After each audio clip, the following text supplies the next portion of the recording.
नमस्कार, आप देख रहल बानी भोजपुरिया खबरें। बिहार झारखंड के ताज़ा खबर खातिर बनल रही रुआ लोगिन भोजपुरिया खबरें चैनल पर। अजय अब तक लाइक सब्सक्राइब नहीं कैले तो जल्दी से रुआ लाइक करी, सब्सक्राइब करी और शेयर करी।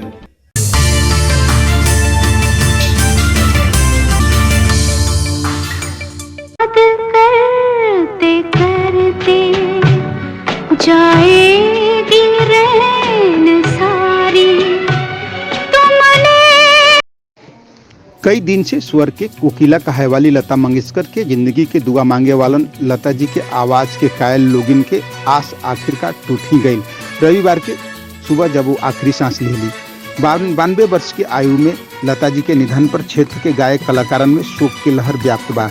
मिलल जानकारी के मुताबिक लता जी कई दिन से बीमार चलत रहली, जेकर जिंदगी खातिर लोग भगवान से प्रार्थना करत रहले, बाकी ईश्वर के जवन मंजूर रहे उहे भइल।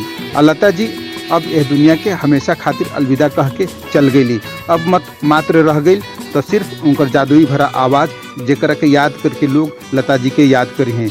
अब वहाँ के गायकी पर बात की जाओ तो चलचित्र में वहाँ के अपन जादुई स्वर से पूरे दुनिया में लोहा मनवा देले रहली। लोग उनका स्वर के कायल रहले। देखल जाओ तो लता जी अपना जीवन के अंतिम क्षण तक भोजपुरी, हिंदी, बंगला आदि 20 से अधिक भाषा में गीत के अपन स्वर देले रहली।